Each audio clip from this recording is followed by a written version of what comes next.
The gas light flickered on just as I passed a road sign that read, "Next gas, 50 miles." I swore under my breath. I should have stopped back in Lone Pine, but I had been too eager to push forward, too stubborn to pull over. My tank was nearly empty now, and I was alone on Route 395, the endless stretch of highway winding through the Sierra Nevada mountains. The sun had dipped low behind the peaks, staining the sky in deep purples and bruised oranges. I had never been on this road before, never driven this far alone.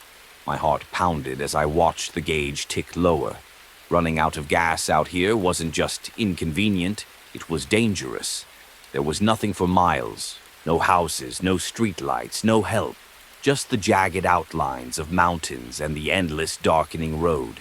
Then, like some kind of miracle, I saw it. A gas station, its old neon sign buzzing weakly in the twilight. I almost didn't believe it.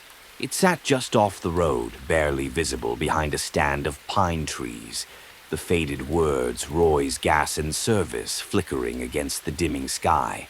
It looked old, too old, like something from another decade. The single pump stood under a rusted-out canopy, and a small store, its windows dark, sat behind it, but I didn't care how strange it looked. I needed gas. I pulled in, gravel crunching under my tires. There were no other cars, no signs of life. For a moment, I wondered if it was even open. But then the station door creaked, and a man stepped outside. He was tall, thin, and wore a dirty blue uniform with a name patch that read Earl. His face was lined with deep wrinkles, his skin pale, almost gray in the fading light. He didn't smile, didn't say a word at first, just watched me as I rolled down my window. "Evening," I said, trying to sound casual. "You're open, right?" The man nodded slowly. I hesitated. Something about him unsettled me, but I ignored it. "Can I get a fill-up?" "I'm almost out." For a long moment he just stared at me. Then finally he muttered, "Better take the shortcut." I frowned. "What?" He pointed to the store. "Map inside, show you a better way through." I didn't argue. I just needed to pay and get back on the road. I stepped inside the gas station, and immediately a wave of unease settled over me. The inside smelled like dust and old paper, the kind of musty air you only find in places that haven't seen life in years. The shelves were mostly empty, the candy bars expired, the refrigerator humming weakly with bottles of soda in glass, not plastic. A radio crackled behind the counter, but no music played, just static. The man followed me in and reached under the counter, pulling out a yellowed, crinkled paper map. He unfolded it with care, his bony fingers tracing a route that wasn't on my GPS. "Take this road," he said. "Cuts through the mountain." Quicker than 395, I looked at the map. The road he pointed to wasn't marked with a name, just a thin black line veering off the highway. I hesitated. "Are you sure?" I asked. Earl's eyes met mine. "Best way."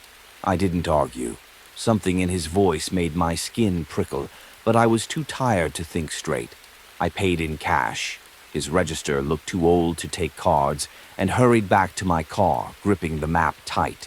As I pulled away from the gas station, I glanced in the rearview mirror. Earl was still standing there, in the exact same spot, watching me go. I shivered and focused on the road.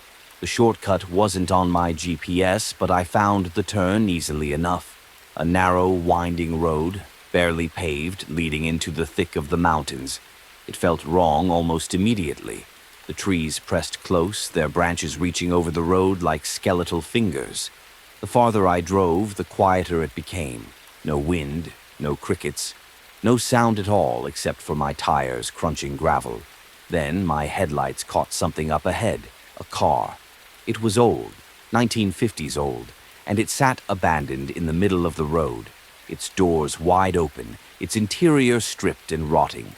I slammed on the brakes, my heart hammering. My headlights illuminated the rusted license plate, the thick vines growing through the tires as if it had been sitting here for decades. But that was impossible. This road wasn't abandoned. It was a shortcut, right? A road people used. A sense of dread pooled in my stomach. I didn't want to get out. I didn't want to move the car. But as I reached for my phone to call for help, I realized I had no signal. I checked the map and froze. The paper was blank. No roads, no markings, just a crinkled, yellowed sheet of nothing. My breath caught in my throat. I looked back up at the road, at the car that should not have been there, and suddenly, I knew I had made a mistake. I threw the car into reverse, spinning the wheel, my headlights sweeping over the trees. My tires skidded on the loose gravel, but I didn't stop. I didn't even look in the mirrors, because I knew that if I did, I would see something I didn't want to see. I sped back to 395, the gas station burning in my mind. But when I reached the highway, I slammed on the brakes. There was nothing. No gas station, no flickering neon sign, just empty road and the vast open night. I sat there, gripping the wheel, my breath coming in shallow gasps. Had I imagined it? The gas was still in my tank. My car was running, but the station, the man, were gone. I drove straight through the night all the way to the next town, where I collapsed in a motel bed and didn't move until morning. The next day, I stopped at a diner and asked about Roy's gas and service. The waitress, a woman in her 60s, frowned. "Honey, there hasn't been a gas station out there for 50 years. I felt sick. There was. Last night, I stopped there. She shook her head. No, sweetie, that place shut down in the 1950s. There was a fire. Took the owner with it. No one ever rebuilt. I sat there, my coffee growing cold. I never told anyone what happened after that night. Never spoke about the blank map, or the car in the woods, or the thing I felt watching me as I drove away. But sometimes, when I drive alone at night, I still check my rearview mirror, because I know one thing for sure. Earl never took his eyes off me. The desert stretched endlessly in every direction, painted in muted shades of red and gold under the fading twilight. The road ahead was empty, just a thin ribbon of asphalt cutting through the Joshua Tree wilderness. I had always loved the quiet out here, the way the sky bled into the land, the eerie beauty of the twisted trees against the horizon. It had been a long day, and all I wanted was to get home, shower, and crawl into bed. I checked my phone. No service. Not unusual. Cell signals had a way of vanishing the moment you needed them most. I sighed, rolling down the window a little, letting the cool desert air push back against the heat, still clinging to my skin. Then, in my rearview mirror, I saw it. A car.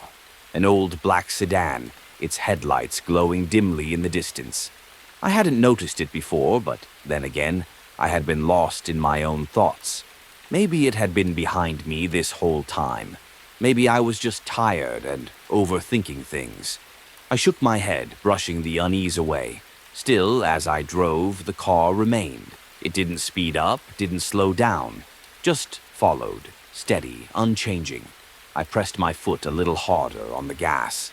The speedometer crept up to 70. The car stayed with me. 80. Still there. I told myself it was nothing.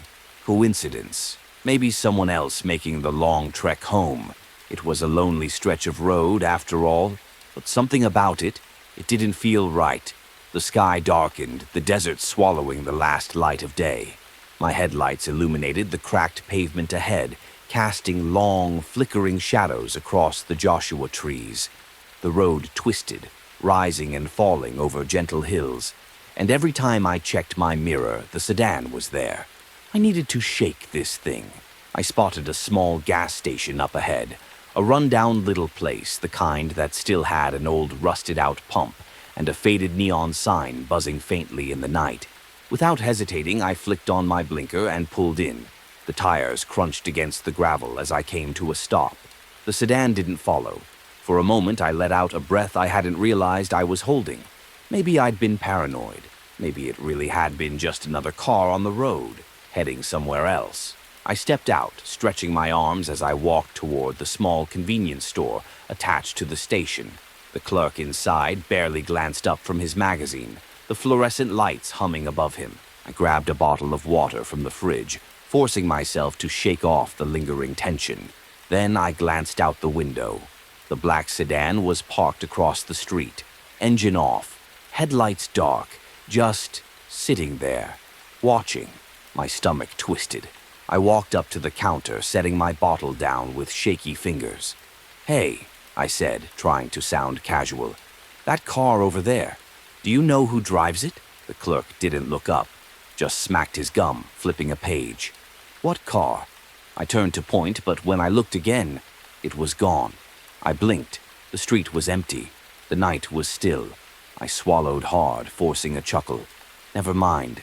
I paid for the water, hurried back to my car, and locked the doors the second I got in. My hands trembled as I turned the key, the engine rumbling to life. I pulled out, checking my mirrors obsessively, my heartbeat pounding in my ears. For the next 20 miles, the road remained empty. Then I saw the headlights again, far behind me, but there, gaining. I felt sick. This wasn't paranoia. This wasn't coincidence. Someone was following me. I tried to think. I was still at least an hour from home, too far from any town to feel safe pulling over again. I could call the police, but my phone still had no service. I pressed the gas pedal, my pulse racing along with the engine. The desert blurred past me, the yellow lines flashing beneath my tires. 90 miles an hour. 95. The sedan kept up. It was impossible. No matter how fast I went, it stayed right behind me, its headlights dim and unwavering, like hollow eyes in the dark. Then, the road split. A small, unmarked turnoff veered to the right, a dirt path leading toward the hills. Without thinking, I jerked the wheel, my tires skidding as I swerved onto the path. Dust kicked up behind me, obscuring my rearview mirror. I gritted my teeth, gripping the wheel so tight my knuckles ached. The road was rough, uneven, but I kept going, my heart hammering against my ribs. The car couldn't follow me out here, except it did. My headlights bounced wildly against the desert terrain, illuminating rocks and cacti as I sped forward. The sedan followed effortlessly, gliding over the rough dirt as if it were smooth pavement. I wanted to scream. Then, up ahead, I saw it. An old abandoned house. A skeletal frame, barely standing, its windows hollow and gaping. I had no other choice. I pulled in fast, killed the engine, and turned off my lights. My breath came in short gasps as I ducked low, my fingers shaking against the steering wheel. The sedan rolled in behind me. It stopped. The engine shut off. Silence. The desert was deathly still. Not even the wind dared to move. I stayed curled in my seat, barely breathing. A door creaked open. Footsteps, slow, deliberate, crunching against the gravel. They stopped beside my car. I squeezed my eyes shut. Please go away, please, please. Then, a knock, software, right against my window. I didn't move, didn't breathe. Another knock, louder this time. Then, the voice. "You forgot to invite me in." My blood turned to ice. I looked up. There was no one there. No car, no footsteps, nothing. Just the desert, stretching on forever. Silent and empty. I didn't wait. I started the car, turned around, and gunned it out of there, not stopping until I was back on the highway, the gas station lights flickering in the distance. I made it home just before dawn, shaking so hard I could barely get the key in the lock. I stumbled inside, slamming the door behind me, locking every bolt, every chain. Then my phone rang. I jumped, my heart lurching into my throat. Slowly, I pulled it from my pocket. No caller ID. My hand trembled as I answered. Silence. Then, the same voice, low and amused. "You forgot to invite me in." The call cut out. I stared at my screen, my breath ragged. My reflection stared back at me in the darkened glass, except for one thing. The shadow behind me wasn't mine. Driving for a ride-share app in Los Angeles was never my dream, but it paid the bills. Most nights were the same. Pickups from bars, drop-offs at apartment complexes, the occasional chatty drunk who mistook me for their therapist. But that night, the night I got stuck on the 405, was different. It started like any other shift. Around midnight, I picked up a guy from Santa Monica who reeked of tequila and cologne. He spent the entire ride arguing with someone over text, his phone screen lighting up his pale face. I dropped him off near West Hollywood and was about to call it a night when a new ride request popped up. The pickup was only a few minutes away, heading toward the valley. I figured one more trip wouldn't hurt. The roads were mostly clear as I merged onto the 405. The rain had stopped earlier, leaving the pavement slick and gleaming under the streetlights. The city lights flickered in the distance, a constant hum of neon and movement. Then, out of nowhere, traffic ahead of me came to a complete stop. At first, I wasn't surprised. It was LA. Gridlock could strike at any hour for no reason. But as the minutes passed, something about it felt off. None of the cars were moving, not even an inch. No brake lights flickering, no engines rumbling. Just rows of silent, motionless vehicles stretching into the distance. I tapped my brakes and sat there watching. I glanced at the time on my dashboard, 12:47 a.m. I sighed and drummed my fingers on the steering wheel. Maybe there was an accident ahead, but even then you'd expect people to shift in their seats, check their phones, or react in some way. Instead, the drivers in the cars beside me just sat there. I rolled down my window and leaned out slightly, squinting into the darkness. That's when I noticed something that made my stomach twist. No one was moving, not just their cars, the people inside them. The man in the SUV to my left was gripping the steering wheel so tightly that his knuckles were white. The woman in the sedan ahead of me had both hands on her lap, staring straight ahead. A teenager in the car behind me sat still, his mouth slightly open like he'd frozen mid-yawn. Not one person blinked. I swallowed hard and checked my rearview mirror. More unmoving figures, more glassy eyes staring forward. I honked my horn. The sound blasted through the stillness, echoing down the highway. The noise felt wrong, like it didn't belong there. My pulse thumped in my ears as I watched the cars around me, waiting for someone, anyone, to react. They did. All at once, every single person turned their heads toward me. It wasn't a natural movement. Their necks snapped in my direction too quickly, too smoothly, as if they were puppets being jerked by invisible strings. Their eyes locked onto mine, unblinking. My breath hitched. My body screamed at me to move, but my hands were frozen on the wheel. The air inside my car felt heavy, thick, like I was breathing in something wrong. Then, as if responding to my fear, my radio crackled to life. A static-filled voice whispered through the speakers, distorted and broken. "You shouldn't be here." I slammed my hand against the dashboard, fumbling for my phone. No signal, no Wi-Fi. My GPS screen flickered, glitching out before going black. The entire electrical system of my car shut down. I tried the ignition. Nothing. I was trapped. Outside, the unmoving figures began to shift. Their bodies twitched, their fingers flexing as if they were testing their ability to move again. The woman in the sedan closest to me tilted her head, just slightly, but it was enough to make my skin crawl. I needed to get out. My hands shook as I grabbed the door handle and shoved it open. The moment my foot hit the asphalt, the silence became suffocating. Even the distant hum of the city seemed to vanish, leaving nothing but the soft whisper of the wind. I took a step forward, then another. The moment I passed the first car, the driver, a man in a suit, moved, not slowly, not naturally. He lunged at me, his body jerking like something was pulling him forward. His mouth opened, but no sound came out.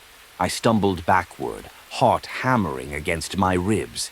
The woman in the sedan was moving now, too, crawling out of her car with unnatural precision. Her arms bent at sharp angles as she pulled herself onto the pavement. Then the others followed. One by one, they all began to move toward me. I didn't wait. I sprinted back to my car, slamming the door shut and locking it.